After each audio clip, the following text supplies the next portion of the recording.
Mairaba yu khajik-khajiksu ngauri, chakhumlomda lakli. Amuk sin leirambaduda khangprek khangi Mairabado. Laizana uraduna, da Mairaba kaidaurage khangiduna. Mairabana ngasidi mi kharasu yaurokani. Noi yen ngadu khara leirugera. Nattragana ai leirucho haibra. Laizana adudi jaksisu khara hendradi yararoine. Natra. Mairabana hoi hello. Mi VIP machani. Aduna mi kharasu yamlakani. Security su purakani. Thazadi wa amata ngangde mai tawbam thokpadu tawduna leiri. Laizana hoida ado ngasigidi yame aikoina challurise bazar ga loina kutpatare dadana oina leibiruro. Mairabana hoi leirurage. Noigi chakto loisilamo tudo lakani ai. Laizana hoi dada. Mairaba thokiba yengduna leizari laiza chepthaduna. Thazana maning onthorakpada laizana tawriba adu ure. Laiza khangprek khangi aduga kaidaurage adu muna yengiduba. Thazana yarehe wathi tawnuko nang Nungshi Potlum do nakoko thangaki khangano. Laizana hoi babai. Asumna chakana thongduna leiri makhoi ani. Joy mangolda phamduna leiri. Joyna wakhalda khali. Thaza laija makhoi anina ihen heli thabak phaba honaba kanba masingkha khaba thauna leiba. Adubu makhoi se karaidagi lakpa kamdawna leirakpa sidi sungwai haide masina karige. Asumna Joy wakhan khali. Aduga aigi icha asena asuk phatriba asena karige. Mahak ase asumadi tawramba nate haina wakhalda nungaitaba leitafam khangdaba pokchei. Joyna haukraba punC khra ningsingjarai. Joyna mama nangbo muktadi namito panguba. Khangde aise moi baba mitse pangningde ado aiwa amakhakdangdi haisakeba. Hayo nangna haibada yadaba kayawe. Ai ichase phajana semba pami. Makhoibu matik chaba mi amadi uheninge moi baba. Kaigi uheloi soidana uhengani. Aina aphauba misak thokpa ama soidana uhengani. Ai pele moi baba uhela uko soidana. Ai ichase maraibak thiauragani. Asumna Joy mamitagi mapi sintharai lepa leitana. Mairaba thoklai dress loisinduna. Joy mapi ado taithoi aduga kaida chatkadawribano. Mairabana mi khra lakani. Ensang konaroi khra leiruge tawani baba. Joyna yamna thuna lau wari sanagadaba lei. Gari thauduna chatki Mairaba. Joyna mahak matik chaba yaraba matamni. Asuk gyan tadriba sina karigino ai khanpham khangdre. Ngahaki matungni laija chakhumdagi laurai. Baba chakse thirora kaidausiga. Joyna thammo chafuda ensang amasu thongda watlibanina. Thongalda gari pareng thaujilai. Joyna kanano laibasina. Thong hangu haiduna khon waurap laurai. Joyna onthokna kakreda wata khonda sidia. Kanai macha masuno ne. Ai hanagi haunabido laktana. Hawatuna thongdo hangi. Security amana ngasaina ko hangwadro. Minai one thamido adugini ne. Madam changbiro. Thoibi gari dagi sat kumtharai. Khungup awangbi armless jeans segaiba setlaga chirup machai ama phaina chingi. Thoibina ai change ne get on thoklonsin on laiba noidi phajana layu ne ai tension la ibane. Asumna makhoi changki. Joy mapukningda nokningba amadi phawi adubu karisu haidana tumina leire. Thoibina noisida layo sangoida leiriba chakurise jingdaraga ekta phamune nayumni khalo kem koiruno. Security mayam chakuri mathang singdei sangoidagi aduga phami. Joy hoini maini haidana mamito phaina yengduna changai aduga hanagi phampham phamge yengai leiramdre chakrisu saudana makhada phamthei sumangda thoibi imung changduna chakhum thiri laizana kaida sakhraba jano madui nupida toilet tara bathroom tara khangde chakse loisin yabaduda thoibi koithi thirakpada yaure chakhum thoibina sat changa aga masamdo tap paiduna jurup machaiduma chinglaga soro soro laktuna chingduna thoklakle sumangda laiza khangpre khangi kanano thado u haiduna koirau lauri thoibina masamnena amata su yaude taurise nupa manbi nangnaga aigi iwaga munge tauradana sumangda langthorai laizado thoibina laiza makokto tulsibongi astarde yaiseli ithoi joy chensila i thoibina khra thokajano migi nupa munge khaladi adu ngaktane amuk thak changsilaga thoibina nupi amadudi kai chatkhra hayo hayo thunayo laiza mamit ado uri taure gyan mangam daige joy mamai do ngang sangang silai makhutna thage tawi thoibida khanghaudana pharai khubak ado thoibina usida tawno nang sigera hai sifude o nahoi kai daure joy aise haige tawi nang haude phuba hauge haiduna chingkhatki joy bu kauge haiduna nupa ama chensilai ba nupa ado chongkhala aga kauge tawbada utup ama paira aga mamai maya chapchana duplaunga thaki thoibi kanano haiduna yengi sauna leptuna mapita na yengduna leirami mamai mamit ngangsangangna thoibina he sifude o mamai da upliba se hangdo o security mayam ado chensilai maikhum kupliba misak adugi manakta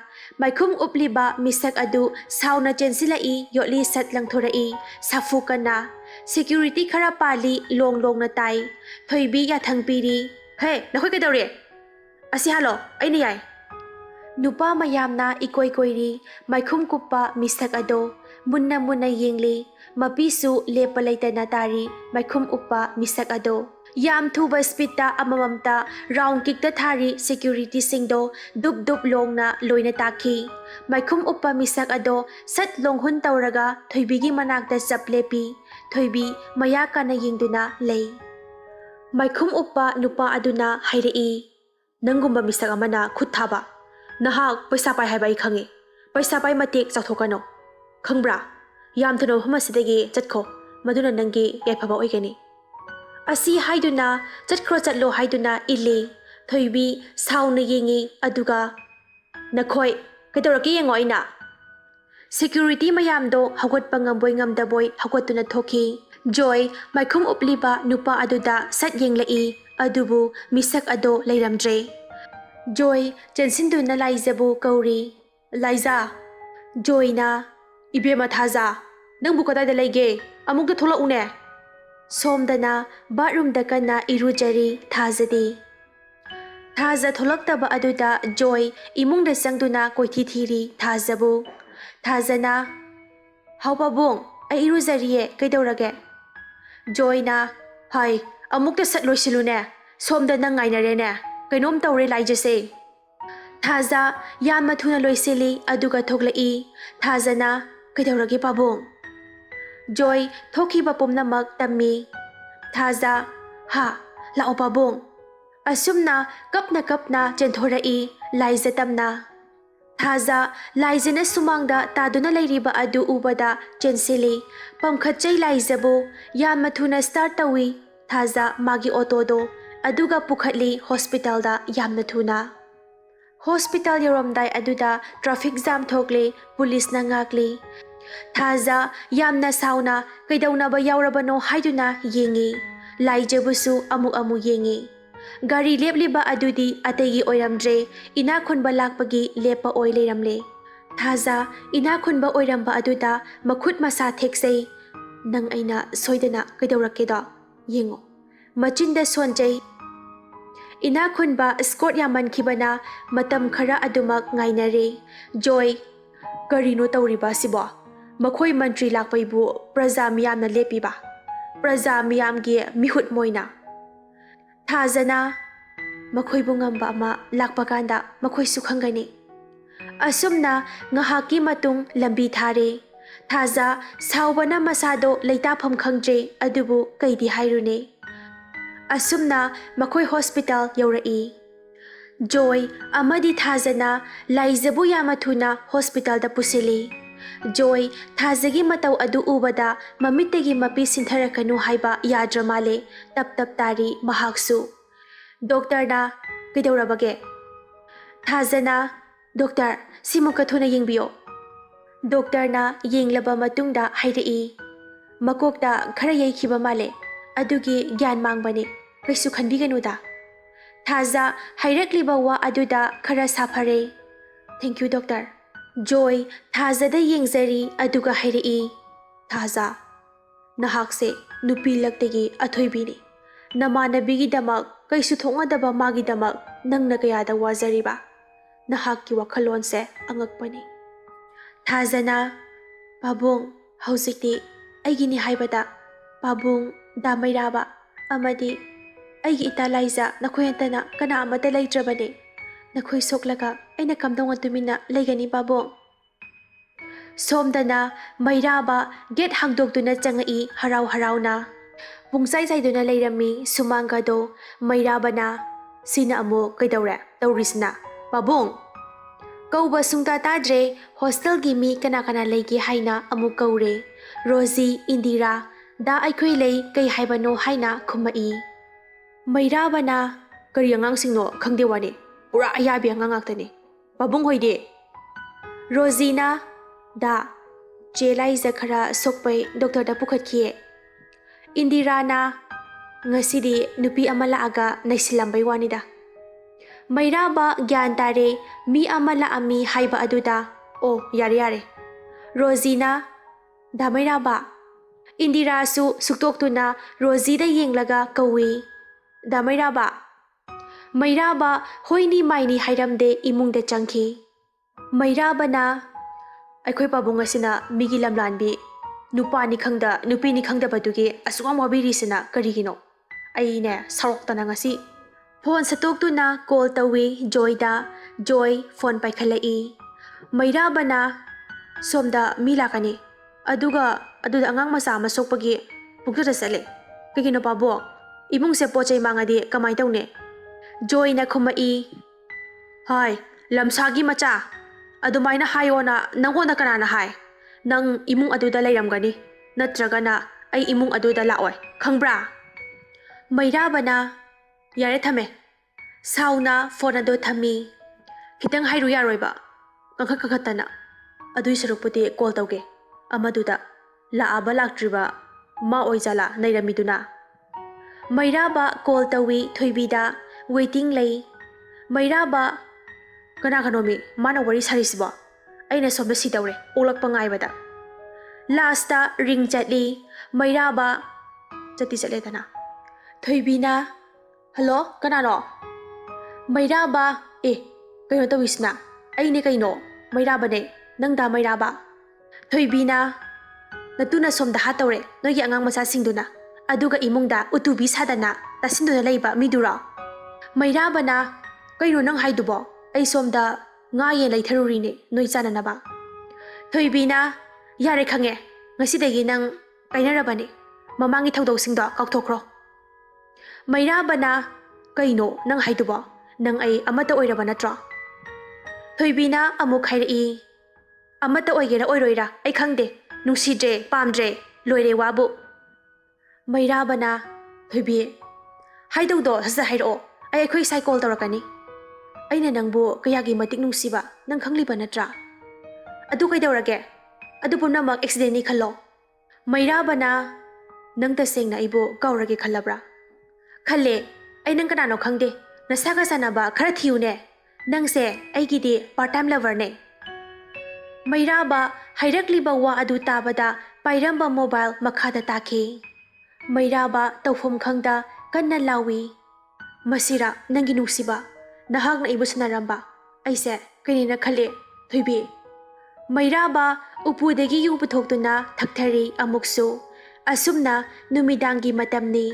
Joy, Liza, Thaza halagle yumda. Gari thauzilamlaga laizabu pamduna puthorакle sumangda. Joyna adudi pabungsu sangkrage.